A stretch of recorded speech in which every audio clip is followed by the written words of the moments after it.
Hello everyone, welcome back to our YouTube channel, The Nursing Heights. I hope you all are doing well and preparing for NORCET. So today we will discuss regarding the topic lithium and जो आज हम जो discuss करेंगे वो हम discuss करेंगे with the help of questions. Okay, तो आज हम कोशिश करेंगे कि हम लिथियम के बारे में समझ सके कि उस ड्रग का यूज़ कहाँ होता है, कैसे होता है, उसके ब्लड लेवल्स कितना होना चाहिए या पेशेंट को उसको लेते टाइम नर्सिंग रिस्पॉन्सिबिलिटीज हमारी क्या क्या होती हैं। ओके, तो हम शुरू करते हैं हमारे फर्स्ट क्वेश्चन से, that is drug of choice for treatment and prevention of further episodes of bipolar mood disorders. हमारे ऑप्शन है क्लोमिप्रामिन, एमिट्रिप्टिलिन, लिथियम एंड फ्लुओक्सिटिन। तो अगर हम जैसे हमारा टॉपिक आज का लिथियम है तो ऑब्वियसली आप समझ गए होंगे कि इस क्वेश्चन का आंसर तो लिथियम ही होगा, है ना। तो इसमें पूछा गया है कि जो ड्रग ऑफ चॉइस होती है ट्रीटमेंट में और प्रिवेंशन में किसके बाइपोलर मूड डिसऑर्डर में, वो हमारी ड्रग ऑफ चॉइस, जिसको हम drug of choice for mania भी बोलते हैं। मेनिया क्या है? एक मूड डिसऑर्डर है। ओके, उसमें भी हमारी ड्रग ऑफ चॉइस क्या होती है? लिथियम होती है। ठीक है, तो थोड़ा सा हम लिथियम के बारे में अभी डिस्कस करते हैं। लिथियम जनरली तो हमारा क्या एक एलिमेंट है। ओके, इसको हम ड्रग की फॉर्म में यूज करते हैं। और लिथियम जो है बेसिकली वर्क कैसे करता है, मेनली मेनिया में क्या होता है कि जो हमारे कैटेकोलेमिन्स हैं लाइक नॉरएपिनेफ्रिन हो गया, डोपामिन हो गया, वो क्या हो जाता है हमारा इंक्रीज हो जाता है, इंक्रीज हो जाता है। और जो सेरोटोनिन जो होता है वो हमारा डिक्रीज हो जाता है। तो ये जो लिथियम जो ड्रग है वो बेसिकली हमारा क्या करती है, ये जो सिनेप्स होता है हमारा, आई होप सो कि आप सबको सिनेप्स का पता होगा, जैसे जो हमारी न्यूरॉन्स होती है उनके जो बीच में जो होता है ये जो एरिया पार्ट होता है उसको हम क्या बोलते हैं?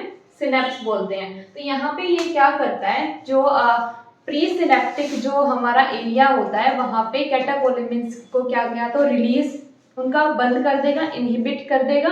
ठीक है, या फिर उन रिसेप्टर, और जो हमारा सेरोटोनिन के लिए क्या करता है, ये जो पोस्ट सिनेप्टिक जो रिसेप्टर्स है वहां पे सेंसिटिविटी को क्या कर देता है? रिड्यूस कर देता है। ठीक है, ये सेंसिटिविटी रिड्यूस कर देगा तो उसका अपटेक कम होगा, तो हमारा सेरोटोनिन क्या हो जाएगा? इंक्रीज हो जाएगा। और यही तो हम पढ़ रहे थे कि मेनिया में बेसिकली क्या होता है कि जो सेरोटोनिन होता है वो डिक्रीज होता है और जो कैटेकोलेमाइन एक्टिविटीज होती है वो इंक्रीज होती है, जिसकी वजह से कंडीशन परसिस्ट कर जाती है इन मेनिया। तो उसके लिए हम ड्रग यूज करते हैं लिथियम। और लिथियम के बहुत सारे फॉर्म्स होते हैं like lithium carbonate.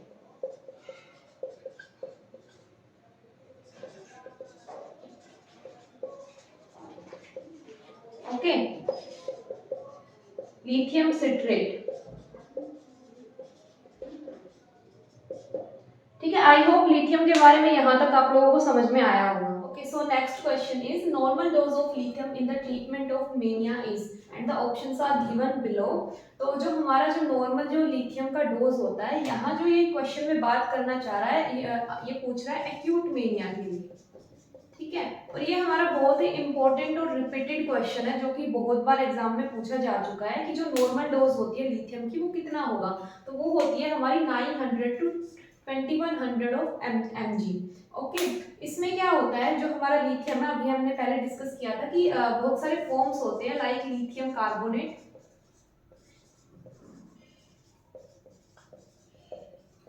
Lithium citrate,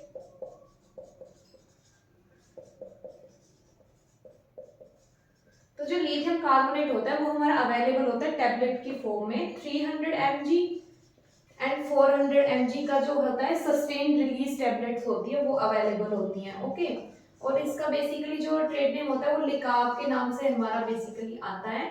जो लिथियम सिट्रेट होता है, ये भी आपसे क्वेश्चन पूछ सकते हैं कि जो लिक्विड फॉर्म अवेलेबल होती है वो कौन सी होती है, वो लिथियम सिट्रेट होती है जो कि हमारा लिक्विड फॉर्म में अवेलेबल होती है ये ड्रग। ओके, और इसका कॉम्पोजिशन मेनली जो मिलता है वो होता है 300 mg पर 5 ml जो हमें मिलता है। ठीक है, तो ये जो हमारा जो ये डोज है 900 टू 1200 mg, ये होता है पर डे का डोज। और इसमें भी पहले हम फार्माकोकाइनेटिक्स चेक करने के लिए हम पेशेंट में क्या करते हैं, एक लोडिंग डोज देते हैं। ओके, और लोडिंग डोज देने के बाद हम ये जो है पर डे का 900 टू 2100 mg का जो डोज है वो पेशेंट को एडवाइस करते हैं। ठीक है, और जो लोडिंग डोज होता है वो कितना होता है, अबाउट 600 mg और 900 mg।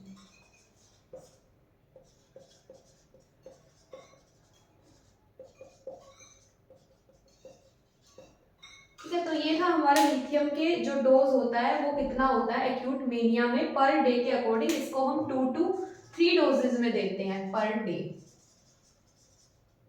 ओके, नेक्स्ट हमारा जो बहुत इंपॉर्टेंट क्वेश्चन जो आता है वो है therapeutic serum level of lithium is, कि कोई जो पेशेंट है उसको लिथियम थेरेपी अगर चल रही है तो उसमें उसका थेरेप्यूटिक सीरम लेवल क्या होगा। थेरेप्यूटिक से हम क्या समझते हैं कि अगर हम उस पेशेंट को वो मेडिकेशन दे रहे हैं तो उसका ब्लड में कितना लेवल होना चाहिए कि उस पे वो उस कंडीशन के लिए एक्ट कर रही है।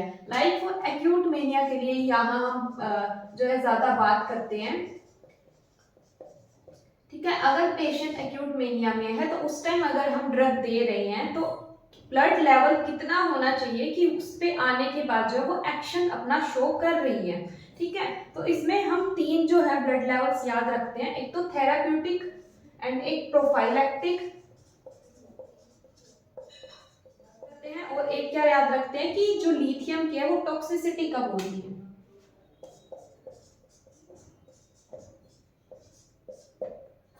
ओके, तो जो थेरेप्यूटिक जो ब्लड लेवल होता है वो क्या होता है, कितना होता है हमारा 0.8 to 1.2 milli equivalent per litre. ठीक है, जो प्रोफाइलैक्टिक का मतलब हम ऐसे समझ सकते हैं कि पेशेंट को थेरेपी ऑनगोइंग है और बीच में हम जो लिथियम का लेवल है बीच बीच में मॉनिटर करते रहते हैं कि कहीं रिलैप्स ना हो जाए कंडीशन, है ना, कि एटलीस्ट इतना लेवल मेंटेन रहना ही चाहिए ब्लड में, नहीं तो पेशेंट रिलैप्स हो जाएगा। ओके, पेशेंट दोबारा से मेनिया में चला जाएगा। वो थेरेप्यूटिक से इतना वेरी नहीं करती है, वो होती है हमारी 0.6 to 1.2 milli equivalent per litre. ठीक है, तो ये ऑलमोस्ट सेम ही रहता है। और उसके बाद बात करते हैं हम लिथियम टॉक्सिसिटी की, जो एक बहुत इंपॉर्टेंट कंसर्न होता है। ओके, टॉक्सिसिटी कब होती है, जब जो लेवल होता है लिथियम का ब्लड में वो हो जाता है मोर देन 2 मिली इक्विवेलेंट पर लीटर। ठीक है, तो ये थे हमारे जो लेवल्स हैं सीरम में लिथियम का, कि जब पेशेंट को लिथियम थेरेपी चल रही है तो किस कंडीशन में कैसा जो है ब्लड में लिथियम का जो है लेवल होना चाहिए। ठीक है, यहाँ पे जो थोड़ा सा है हम टॉक्सिसिटी के बारे में डिस्कस कर लेते हैं कि अगर पेशेंट को इन केस टॉक्सिसिटी हो गई है, ठीक है, जो सीरम लिथियम लेवल है वो ज़्यादा हो गया है 2 मिली इक्विवेलेंट पर लीटर से, उस केस में क्या करेंगे हम इमीडिएटली पेशेंट को बोलेंगे कि ड्रग को स्टॉप करे, कि वो ड्रग को ना ले। ओके, और ज़्यादा से ज़्यादा फ्लूइड इंजेस्ट करे ताकि वो वॉश आउट हो जाए। ओके, और अगर ये एक्सट्रीम जो है सिम्टम्स अगर आ रहे हैं पेशेंट में लिथियम टॉक्सिसिटी के बाद, ठीक है, तो उसमें कई बार हमें हीमोडायलिसिस तक भी जाना पड़ सकता है to wash out the drug. Okay, तो लिथियम टॉक्सिसिटी का हमें बहुत ध्यान रखना होता है patient. Next is important nursing intervention for a client on lithium therapy. First is restrict daily sodium intake, then test clients urine specific gravity, monitor drug level in blood, and last one is without all other medications। तो अगर हम nursing responsibilities की अगर हम बात करते हैं जब किसी पेशेंट को लिथियम थेरेपी चल रही होती है तो उसमें हमें बेसिकली क्या ध्यान रखना है, सबसे पहले ध्यान ये रखना है कि जो पेशेंट है वो अपनी डोज स्किप ना करे। ठीक है, इन केस अगर वो स्किप कर भी देता है तो आपको डोज रिपीट नहीं करना है, उस टाइम सिंगल डोज ही जाएगा नेक्स्ट टाइम। ठीक है, और then from the next day जैसे जिस फ्रिक्वेंसी से पेशेंट ले रहा था वैसे ही वो कंटिन्यू करेगा। ठीक है, second one is hydration. Hydration maintain रखना है, इन केस वोमिटिंग या गैस्ट्रोएंटेराइटिस ऐसा कुछ होता है तो you have to inform the doctor on duty. Okay, और थर्ड वन इज कि जो सोडियम इनटेक है पेशेंट का वो कभी भी रिस्ट्रिक्ट नहीं करना है। ठीक है, तो fluid level and sodium level इस पे हमें मेन फोकस रखना है कि उसको हम कभी भी रिस्ट्रिक्ट नहीं करेंगे, उससे क्या होता है लिथियम टॉक्सिसिटी हो जाती है। तो ये भी हमारा एक बहुत ही इंपॉर्टेंट क्वेश्चन बनता है। ठीक है, जो कौन सा इलेक्ट्रोलाइट है जिसके रिस्ट्रिक्ट करने से लिथियम टॉक्सिसिटी हो सकती है, दैट इज सोडियम। ओके, तो हमें फ्लूइड लेवल और सोडियम इंटेक का बहुत अच्छे से ध्यान रखना है, पेशेंट को एडवाइस करना है कि वो पानी में या तो नमक मिला के ऐसे पी सकता है। बट कई बार क्या होता है पेशेंट को लिथियम के साथ अदर मेडिकेशंस भी चल रही होती हैं, तो वो इसमें कंफ्यूज रहता है, लाइक वो विग्रस एक्टिविटीज में भी इंक्लूड हो जाता है, ओके, अपनी हेल्थ कंडीशंस को लेके। और कई बार दूसरी मेडिकेशंस में उसको सोल्ट रिस्ट्रिक्ट कर दिया जाता है, तो उस केस में आप क्या है, और फिजिशियन से एडवाइस लेके पेशेंट को एडवाइस कर सकते हो कि उसको कैसे अपनी डाइट में इम्प्रूवमेंट करना है। ठीक है, आप डायरेक्टली दूसरे मेडिकेशंस की वजह से उनको ये एडवाइस नहीं करोगे कि रिस्ट्रिक्ट करना है सोल्ट इनटेक। ओके, और जो हमारा क्या होता है कि मॉनिटर करना है हमें ब्लड लेवल, जो हमने जो प्रीवियस क्वेश्चन था उसमें भी डिस्कस किया है कि जो ब्लड लेवल है वो बहुत इंपॉर्टेंट चीज़ है मॉनिटर करना, क्योंकि लिथियम टॉक्सिसिटी होने का चांसेस है। तो जो ब्लड लेवल हम मॉनिटर करते हैं उसके लिए हम जो सैंपल लेते हैं, ब्लड सैंपल का हम यूज करते हैं, वो हम मॉर्निंग में लेते हैं। एंड मॉर्निंग में भी कब लेते हैं, after the 12 to 14 hours of last dose. ठीक है, जो पेशेंट ने लास्ट डोज जो इनटेक किया है लिथियम का, उसके 12 to 14 आवर्स के बाद हम मॉर्निंग का सैंपल जो है वो प्रेफर करते हैं। ठीक है, तो अब इस क्वेश्चन में जो है इंपॉर्टेंट जो नर्सिंग इंटरवेंशन है वो हमारा क्या होगा, first is restrict daily sodium intake, जो हम बिल्कुल भी नहीं करते हैं। ओके, तो ये तो आंसर नहीं होगा। Second is test clients urine specific gravity, urine specific gravity as such कोई इंपॉर्टेंस नहीं रखती है। ठीक है, हम रीनल फंक्शन टेस्ट पे एनफोर्समेंट देते हैं, बट यूरिन स्पेसिफिक ग्रेविटी इतना इफेक्ट नहीं डालते। रीनल फंक्शन टेस्ट इसलिए क्योंकि जो मेनली जो साइड इफेक्ट्स आता है वो हमारा रीनल ओरिजिन होता है इन केस की जब लिथियम चल रहा हो पेशेंट को। ठीक है, third is monitor the drug level in blood, ये हमें करना होता है। Okay, next withhold all other medication, ये हमने डिस्कस किया कि कभी भी हम लिथियम के चलते बाकी जो मेडिकेशन उनको विदहोल्ड नहीं करेंगे, हम फिजिशियन से डिस्कस करेंगे कि उसके अलावा कोई और मेडिकेशन प्रिस्क्राइब हो सकती है क्या। ठीक है, हम डायरेक्टली विदहोल्ड नहीं करेंगे। हमारे इस क्वेश्चन का आंसर होता है monitor the drug level in blood. Antenatal use of lithium by mother can lead to malformation in fetus. Options are neural tube defects, cardiac malformations, esophageal atresia and cleft lip. ठीक है, तो जो हमारा lithium है वो बहुत सारे side effects कोज करता है हमारे अलग अलग सिस्टम में। तो यहाँ पे जो है वो हमसे पूछा है एंटीनेटल यूज, मतलब जब कोई फीमेल प्रेग्नेंट है तो उस टाइम पे उसमें क्या मालफॉर्मेशन आ सकती है फीटस में। ओके, तो फीटस में जो हमारा मेन जो मालफॉर्मेशन आता है वो कार्डियक मालफॉर्मेशन आता है, और इसमें भी जो हमारा मेन है वो होता है एप्स्टीन एनोमली। आई होप इसके बारे में आपने पीडियाट्रिक्स में पढ़ा होगा। तो जो मेन जो हमारा साइड इफेक्ट है इन फीटस, इफ अगर जो मदर है वो लिथियम कंज्यूम कर रही है तो एप्स्टीन एनोमली होता है। और जो साइड इफेक्ट्स है उनकी हम बात कर लेते हैं किसी पर्सन में, जैसे न्यूरोलॉजिकल साइड इफेक्ट्स हमारे होते हैं, ट्रिमर्स हो सकता है, मसल वीकनेस हो सकता है। ठीक है, और गैस्ट्रो में हमारा क्या क्या होता है, वोमिटिंग, डायरिया, एब्डोमिनल डिस्कम्फर्ट होता है।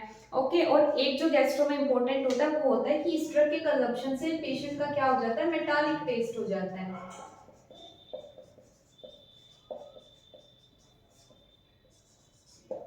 ओके, ये था gastro. Then thyroid function test में क्या होगा, जो है थायराइड ग्लैंड का जो फंक्शन है वो क्या हो जाता है, हमारा एबनॉर्मल हो जाता है। ठीक है, और अगर हम कार्डियोवैस्कुलर सिस्टम की बात करें तो उसमें हमारा क्या होता है, टी वेव डिप्रेशन होता है।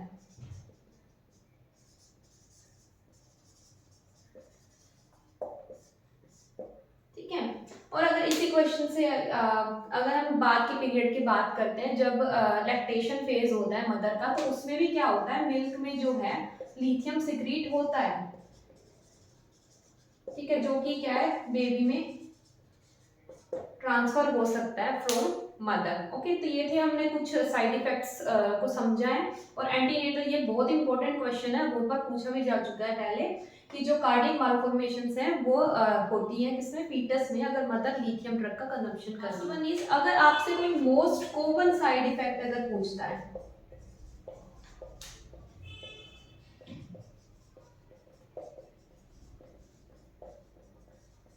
अगर मोस्ट कॉमन साइड इफेक्ट आपसे कोई क्वेश्चन में पूछता है, तो जो सबसे पहले जो अपीयर होगा और जो मोस्ट कॉमन हम मानते हैं वो होता है ट्रेमर।